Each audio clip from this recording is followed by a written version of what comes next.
Um, well, yes, that's my question. Where do our thoughts come from?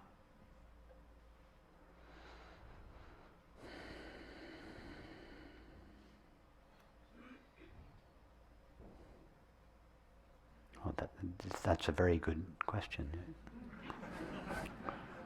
If I were to give a name to the place where thoughts come from, it wouldn't help you. In fact, it would, if anything, prevent you from finding out yourself. But wherever thoughts come from, do your thoughts not arise in you? Yes. Okay, so that's one thing we can say for sure. All thoughts appear in me. So, do you ever have an experience of a thought existing outside what we call me and being placed into me? No. It comes up in me. Okay, so tell us about the me. So whatever me is, whatever I am, must therefore be the place, if we can call it a place, from which thought or in which thought arises. So we're honing down the possibilities now. Yeah. Thought cannot arise out of you. When a thought arises, when it exists, and when it disappears, it always arises in me, it exists in me, and it disappears into me. Have you ever seen a thought leave you and go into something outside of you? No. No.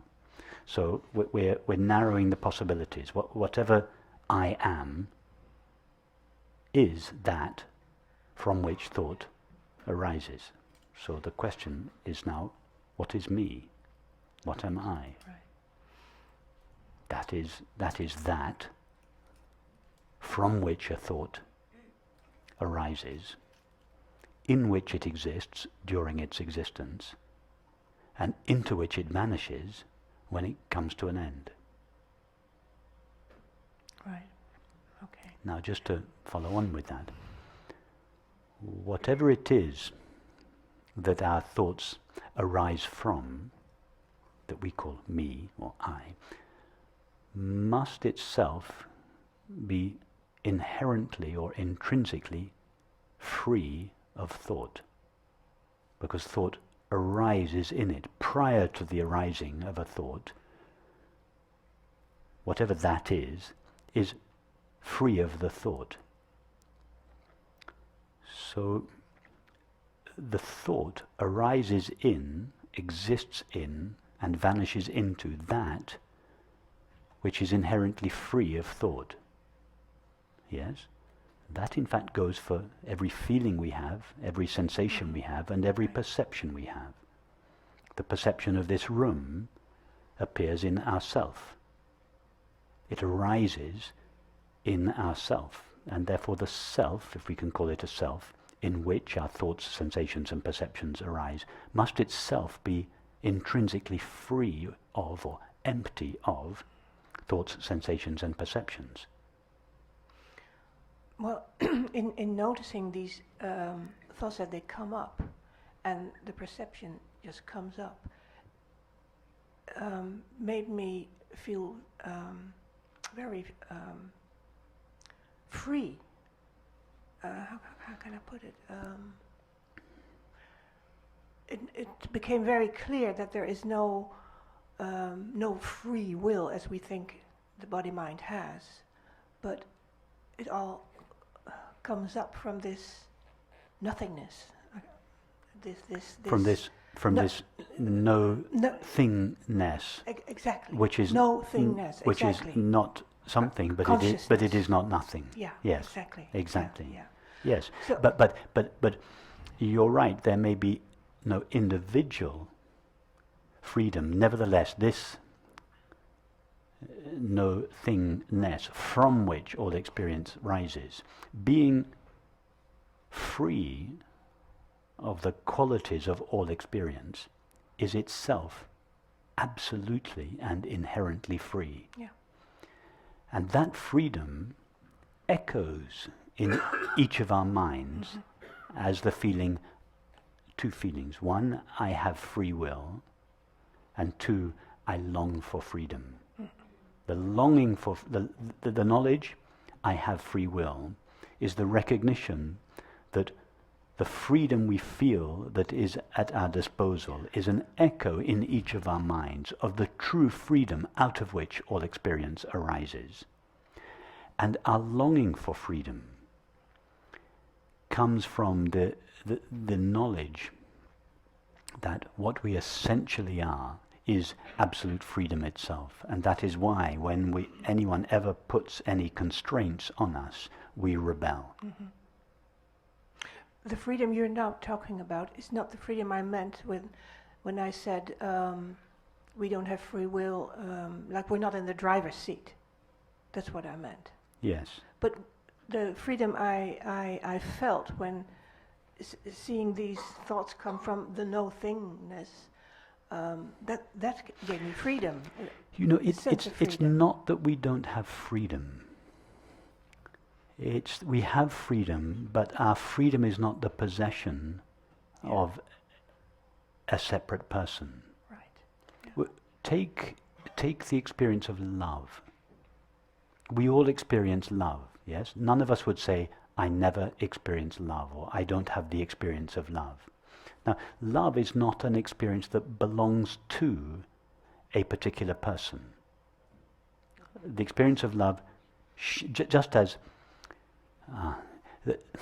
the space in this room, this is an analogy, the physical space in this room doesn't belong to the four walls of this room. It wasn't generated by this building. It is temporarily contained in this building, but the space in this room actually belongs to a space that is much larger than this room. So the same, the experience of love, which we feel, it is like the space in this room. It doesn't belong to a person. It is, all love is God's infinite love shining in each of our minds. It's the same with freedom. The freedom that each of us feels is real. There is freedom. We are not wrong to feel either I have freedom or I long for freedom. But it's just that the freedom that each of us possesses, to the extent that we possess it, doesn't belong to an individual body-mind. It is the freedom of infinite consciousness echoing in each of our finite minds. I understand that now, and that's why I felt so much freedom suddenly, because it's not. It has nothing to do with my body-mind. Yes. That's what I mean. That's right. Right, yeah. But we can at the same time use, our body-minds can use the freedom that it is given. Mm-hmm. It can, as it were, channel that freedom in certain directions. Yeah. So when you're faced with a choice, shall I do this or shall I do that? The freedom with which you choose this or that is not your own personal limited freedom. Exactly. It is the freedom of consciousness, and it is the job of your body-mind to channel infinite freedom in a direction that is either towards this or that, in such a way that it expresses truth, reality, love, intelligence.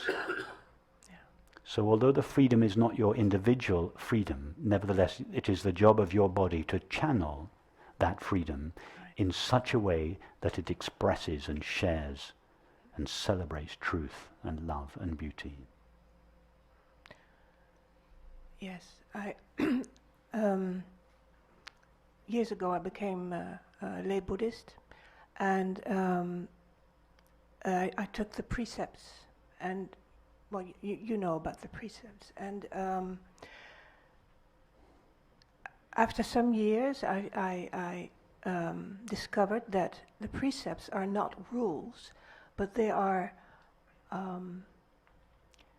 feelings, actions, or whatever that come from yourself, because you wouldn't want to do anything. Absolutely. Exactly. Absolutely. It's inherent. Yes. It is exactly as we were saying last night in the conversation about morals and ethics. Yeah. When we said that really all true morality or ethical behavior comes from a single understanding, and that is we share our being. Right. Hence, Augustine, when asked about this, just said, love and do whatever you want. Yeah.